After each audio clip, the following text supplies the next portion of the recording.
Good morning, crypto warriors, and welcome back to the Gentleman of Crypto episode 215. Today is Friday, July 27th, and I'm King. Again, Bitcoin Zay has been out for the week. We may see him back next week. What's going on in the chat box? Banger Committee, Antonio, good morning. Who bought the dip? I know, right? Everybody was going crazy on all the internet sites, talking about how the bull run is over, the ETF decision made the price drop, and then literally 5 minutes later, new articles are coming out saying the bear run is over, the bull run is back. Never mind the ETF. So they're just trying to, of course, catch whatever wave comes their way. All right, for the free Bitcoin yesterday, of course, we asked if you had to make an auger bet, what would it be? And the winner was Samuel at Quad 22. He talked about McAfee, who predicted a $1 million Bitcoin by the end of 2020. And of course, McAfee said he will eat one of his own body parts if that bet is wrong. So he said, will Bitcoin be $1 million by the end of 2020? That is the winner. I agree. That's something that is still short term enough to look at. The other one that was a pretty good one, I forgot who put it. I believe it was, I can't remember who put it down. Fed Realtor might have been it. But someone put that will Bitcoin have the market dominance by the time the last one is mined. That was also a good one, but we won't be alive to be able to tell if that's a bet or not to actually happen. So this one I like pretty good. What is going on? Gayan Singh Rathor, Ghost Dakasa, Blockchain Shuja. All right. So thanks for that comment, Samuel. All right, heading to the top story. SEC commissioner disagrees with agency's Winklevoss Bitcoin ETF rejection. A lot of words, Soup. First of all, let's point something out. You know, a lot of FUD going on today. Winklevoss Twins ETF wasn't rejected. It was already rejected last year in March. All right, this is a very old story. What was just rejected, I guess, or rejected for the first time, was their petition for their ETF. So a lot of the news stories coming out saying, hey, they had an ETF rejection. No, that happened last year, like I said, March 2017. Since then, they've been trying to file appeals and petitions for it. So their petition got rejected, not the original proposition. That's actually very important to know because, again, it was being posted as this just happened. This is old news. The petition, which a lot of people already guessed would be rejected, was rejected. And, of course, these news stories are being posted before the end of futures expired again. It's the last trading day for the futures expiration. So again, that kind of adds up. That dip was good because, of course, a lot of the futures traded have been shorting the market, and all these credit investors, already the wealthy ones who are working with these banks and big institutions to do futures trading, they wanted the market to be shorted, and that's what they got. They got that small little dip, but if you bought in at the futures price, that was good news. You didn't want that price to keep going up. So that madness had happened in the last 24 hours, and the market has already recovered. Again, this is that market manipulation we're talking about. Speaking of market manipulation, the SEC commissioner basically came out and said the commission's mission historically has been and should continue to be to ensure that investors have the information they need to make intelligent investment decisions and that the rules of exchange are designed to provide transparency and prevent manipulation as the market participants interact with each other. The commission steps beyond this limited role when it focuses instead on the quality and characteristics of the markets underlying a product that an exchange seeks to list. So they basically, she basically came out and said the SEC, when they denied the Bitcoin ETFs, they exceeded their authority. Again, this is literally a 180 from what your organization is doing. This is the commissioner. Don't come out and give us a press statement. Call a meeting with everyone who works for you and tell them they're doing this the wrong way and reverse the decision. You can do that in 24 hours. So to me, I think they're just playing this game where, they're having the SEC commissioner is having her group do all the dirty work and then she comes out and smiles. I don't know what's going on. I think, they went above and beyond their authority. Well, you do something. It's kind of like when I know some people might be, angry about this, but when the first lady, Michelle Obama, tweeted out like help the girls or something that, Boko Haram kidnapped. It's like your husband's the president. Like you don't need to tweet it. Just go in the room and get it done. So same with this to me. She's coming out saying that, again, her team's doing the wrong thing. I remember I worked for a captain before. He was like, it's not my job to yell and be angry at everybody. That's you guys' job. I'm supposed to be the good guy here. So to me, this is the same thing. She's just coming out being the good guy, but it's her staff that's actually denying these ETFs. And she's right. There's actually no reason to deny it. The SEC is saying, their reason for denial of this petition and the ETF in general is because the markets are still unstable. They can be manipulated. Well, so can the traditional markets. Again, they're overstepping their boundaries. They're coming over to a new sector when they haven't even figured out their own sector, their own industry, and how to figure out the manipulation there. So, again, it makes no sense. And I don't know, it was a great headline, a great quote, but she has all the power and ability to overturn this right now if she wanted to. They're not doing it, though. Nasdaq plots to legitimize cryptocurrency in secret meeting. All right, so I'm sure Nasdaq isn't the only one. If you're on Wall Street, between Wall Street and Chicago, they're all having their secret meetings trying to figure out how they can take over cryptocurrency. And the one thing they keep forgetting is that unless it's going to be something decentralized, nothing they do will work. But it looks like Nasdaq had a quiet, hosted, closed-door meeting with representatives from both Wall Street and the crypto industry to discuss how to legitimize cryptocurrency as an asset class. It's already been legitimized. Because you don't believe in it doesn't mean anything. It was reported by Bloomberg. This closed-door meeting was in Chicago. Of course, you got CME and all the futures there, so it makes sense that this would be in Chicago around this time. It was attended by representatives from about half a dozen companies, including cryptocurrency exchange Gemini, whose co-founders Cameron and Tyler Winklevoss were behind, of course, the latest failed bid to create a Bitcoin ETF, latest failed petition. Things to note here is, if you remember last year when we had the whole Bitcoin being forked, the backdoor New York agreement, we have all these private crypto big companies and businesses trying to say, hey, let's fork off Bitcoin and create something different. That way we can control it. I think it was Jeff. I can't remember Jeff Garzik. He was the guy, one of the main people behind it. But this sounds like the same thing coming around the same time. I mean, literally last year, around the same time, it was probably a couple months, few months before this time, but you had that closed door meeting for the New York agreement where they literally tried to take over Bitcoin and cryptocurrency. And here you go again with Nasdaq doing it and crypto companies again. Did you all not learn your lesson last year? You cannot have these closed door meetings for the state of cryptocurrency. If you have a suggestion of where you want to see Bitcoin go, crypto go, that's why things are open source. There's transparency. There's decentralization. Put it on the forum. Say it out loud on a TV show. CNBC has been your talking post now for a better half of a year. You all can go there and do this meeting, but instead you're doing these closed door meetings. Again, you're talking about legitimizing crypto. This is what's going to actually delegitimize it. These people having these closed door meetings, working with regulators, trying to figure out how they can gain as much control. Because I guarantee you, they're not going to a closed door meeting to say, hey, how can we make this thing as broad as possible, as decentralized as possible, and help the mainstream adopt it in the most efficient way as quickly as possible. That's not what the meeting's about. The meeting's probably about how we can control this price, how we can bet on this price, and how we can make money on this market by creating new products that don't need to exist, and of course have the regulations backing on it. So it'll be interesting to see what new, partnerships evolve from this. Let's see. And of course, it looks like the exchange operator is in the early stages of developing a Bitcoin futures product designed to serve as a long-term investment. So you can kind of see toward the end of this article, Nasdaq is already working on some stuff in the space, something we've already known about. So it makes sense, again, for their own internal business interest. Closed door meetings. Google bans cryptocurrency mining apps from the Play Store. They've already banned the mining extensions from the Chrome store earlier this year, so it looks like now they've officially outlawed all the apps on the Play Store. We saw Apple already do this as well, and they're being quoted, Google Play is being quoted as saying, we don't allow apps that mine cryptocurrency on devices. We permit apps that remotely manage the mining of cryptocurrency. Not truly sure why they did. Of course, these are all their own, private decisions. To be fair, there's not like a lot of good mining apps anyway that you can put on your phone. So I'm not sure why they went all out to actually ban it.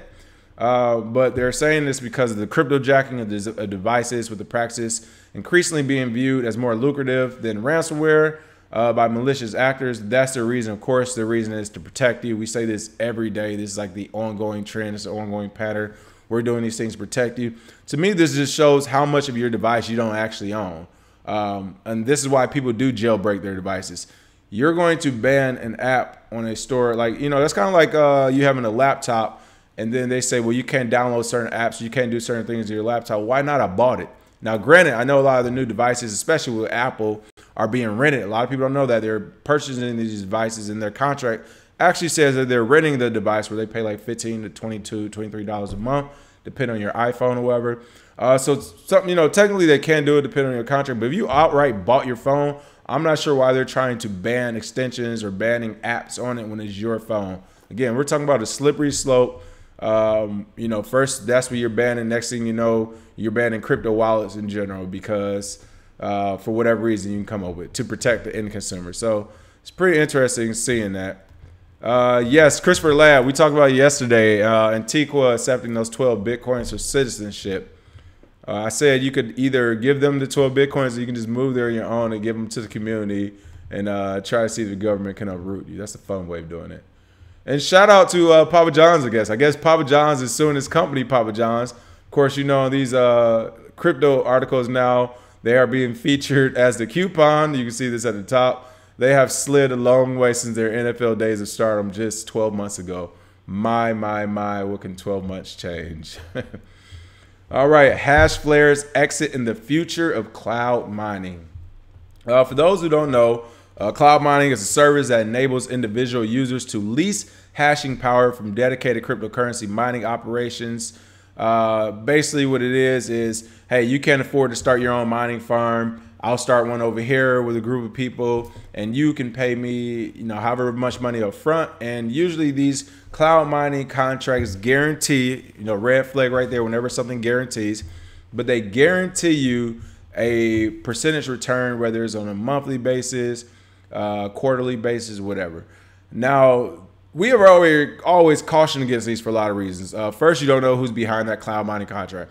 We've seen a lot of scams already when it comes to ICOs or even ongoing coins. You talk about BitConnect, OneCoin, all these different scams that have been out there. That may have been the name of the last one. But the cloud mining thing was a big scam too, where literally they started popping them left and right. They're guaranteeing you these returns, like guaranteeing we're going to get you X amount. And if you actually do the math, the returns they guarantee would like equate to you making over, you know, $10 to $15 million a year off of a, you know, $10,000, $1,000 investment, which with some cryptos we'll see next is semi-true, but for cloud mining, come on, like this, it's almost too good to be true.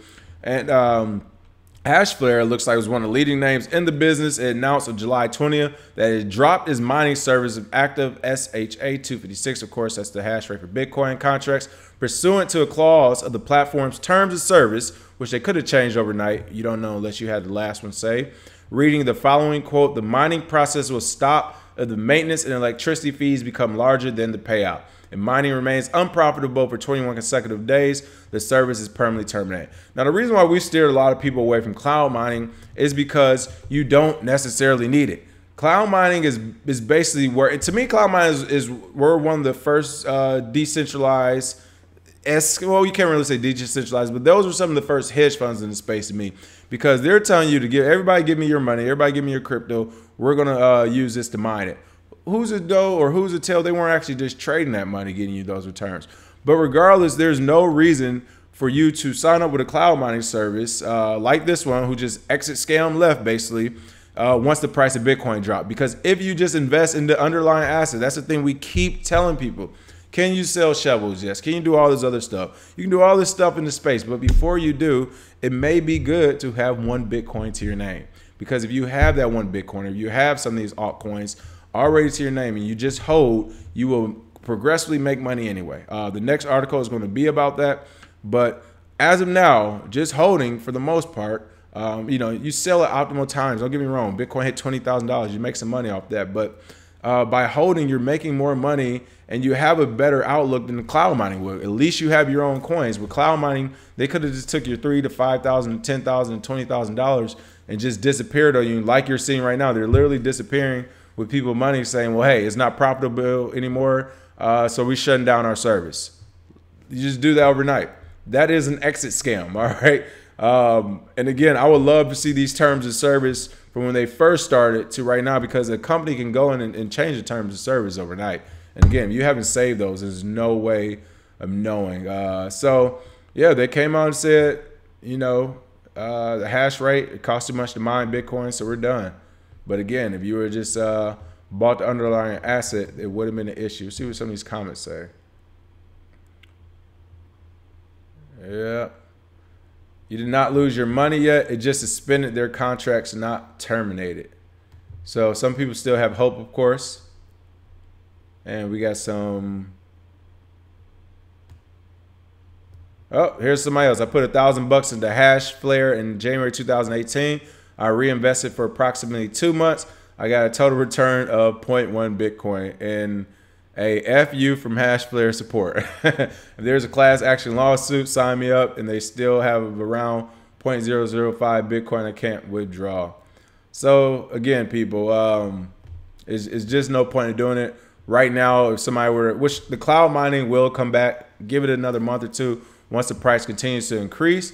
But it's going to come back the same way. It's going to get an entire new group of noobs that come in and say, hey, this trading has me flipped upside down.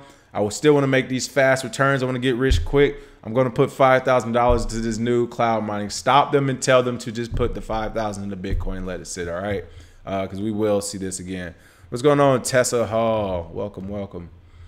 All right, and last but not least, top 10 crypto deals in 2017 returned over 136,000% on average.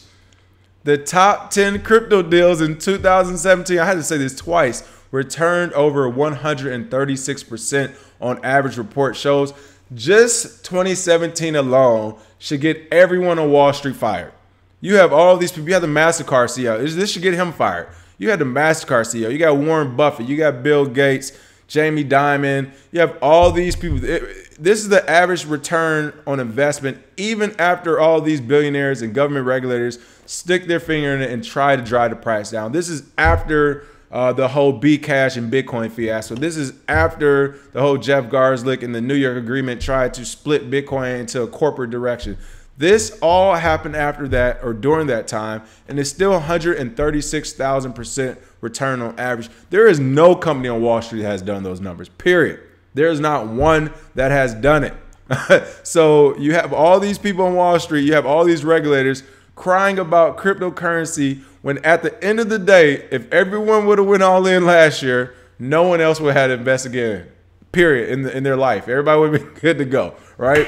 So again, everyone who doubted crypto last year, say those receipts, they all need to be fired. Yet they're all in business and they're all now pushing marketing to show you that they were the first ones in crypto leading the way, that you should invest with them in the coming years. This makes no sense. Research into the top 10 crypto deals in 2017 based on their investment returns has revealed that on average, of course, each one returned over 136,000%, recording the data shared with Cointelegraph by Crypto Finance Conference CFC analyst July 27. Looks like out of all the projects that raised a minimum of $1 million in 2017, IOTA clinched a staggering 614.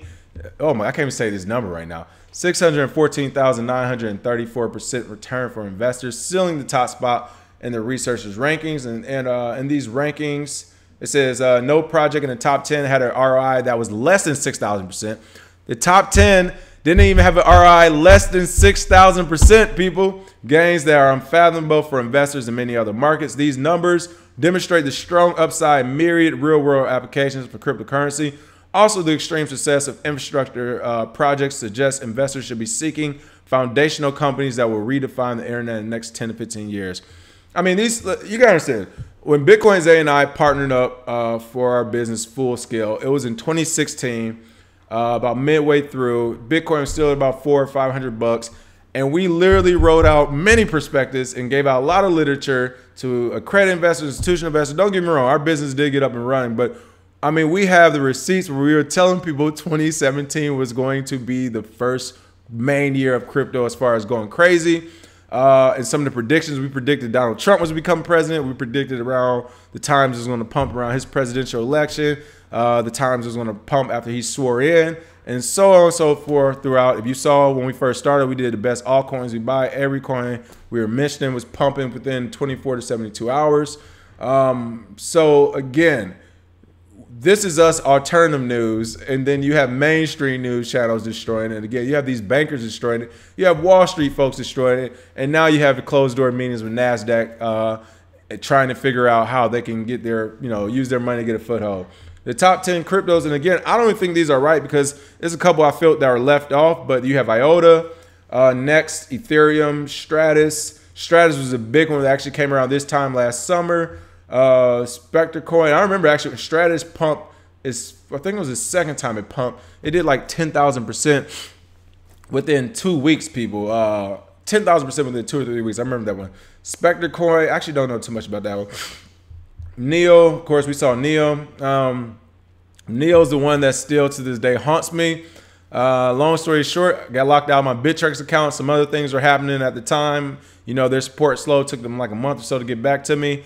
But when Neo was actually Ant shares, I always say this story, it was about 40 cents, a little less than 40 cents when it was Ant shares. I think about April, May of last year, because yeah, it was about toward the end of May when I got locked out. I had it for a buy set and got locked out of the account. Long story short, it rebranded to Neo from Ant shares, and I literally saw it go from 40 cents all the way up to like $20, hoping for entrance. It was at 16. Or no, I remember it was at like 12, and I was like, I'm gonna try to get it at like 5 or 6. It dropped to maybe 7, shot up to 16. I was like, all right, I'm gonna try to get it back at 9. Went to 12, shot up after that. So Neo always hurts my heart, but you know what? It's a good thing I didn't buy it because you might not see me on here every day. Arc was a great one as well last year. Storage coin, list. Komodo actually came toward the end of the coin. To me, they're forgetting Verge. Say what you want about it. Verge had some good marketing last year. I literally, I can't remember the numbers off the top of my head. I think there was numbers coming in that it went up like a million% or whatever throughout the year or something. So Verge definitely needs to be on there. Yep, it's a couple other ones. So I won't mention them all. We'll actually do that for our free Bitcoin question. I'll put that out right now. In quotes after the video in the comment section. Which of these top 10 coins that had a better yielding percent, again, the minimum was 6,000%, which top 10 coin isn't listed? You can't do Verge, I just did that one, but there's actually a couple more out there too that I think they left out. So ROI last year of at least 6,000%. So again, these are the good news stories you don't hear about. You don't hear about Jamie Dimon comment on this. You don't hear about MasterCard, AJ Banga. You don't hear about Warren Buffett or Jamie Dimon. All these great investors, you don't hear them talking about this. And to me, that's wrong. You can't just say one side of the coin. Well, Bitcoin's volatile and you got to be careful in crypto and XYZ. And then a report comes out that says, on average, the top 10 returned you 136,000%. Come on. I mean, this beats anything and everything we've seen Wall Street do in the last 20 years, people. And they don't want to admit it. Instead, they're trying to strong arm their way in. So just remember that. Next time somebody talks to you and tell you crypto is too volatile and all that other stuff, just mention gas prices and mention this return on average for 1 year. Again, we're just getting started. People are just waking up to crypto. So good stuff there. You already got the free Bitcoin question today. If you're in Charlotte, North Carolina, Bitcoin Zay is going to be hosting I believe, a crypto conference there. He'll be doing 2 of them on, let me get the dates for you right now. It's going to be 2 presentations he's doing on July 30th and July 31st. So you can check those out on our Facebook page. And if you're in the Charlotte, North Carolina area, make sure you go check those out. The Future of Finance is the name of it. All right, folks, until next week, have a happy Friday. Again, throw those in the comment section for the free Bitcoin, and we will see you soon. Cheers.